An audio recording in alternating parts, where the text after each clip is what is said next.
suspect Alden Richards na lasing at isinigaw ang pangalan ni Catherine.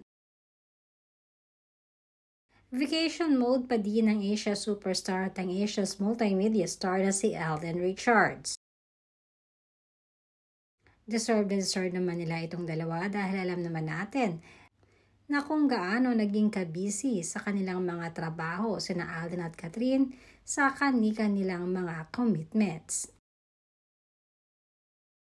Samantalang spotted ngayon si Alden sa isang resort kasama ang ilan sa mga non-showbiz friends niya at ng kanyang family.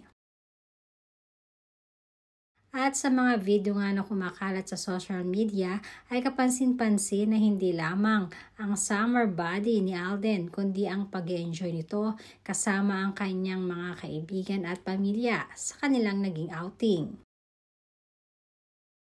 Pansin kasi ng mga netizens ang picture ni Alden na kumakalat sa social media na ito ay mukhang nalasing na dahil nangungulit na nga ang binata. Ayon pa nga sa aming source ay sobra di umano ang naging kakulitan ni na Alden at halos sila ay nag-enjoy sa naging swimming.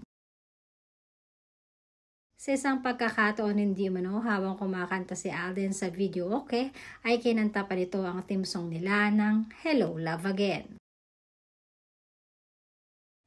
Na naging dahilan upang tuksuhin siya ng kanyang mga kasamahan at isinagaw pa nga di umano ni Alden ang pangalan ni Catherine habang kumakanta.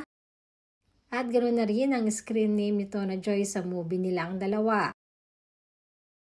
Sa ngayon nga ay usap-usapan naman ang pag-i-remake di umano ng Marimar at ang gaganap nito ay napipisil na at inilalatag na si Alden at si Catherine Bernardo. Kaya naman, pakaabangan natin ang mga mangyayari pa.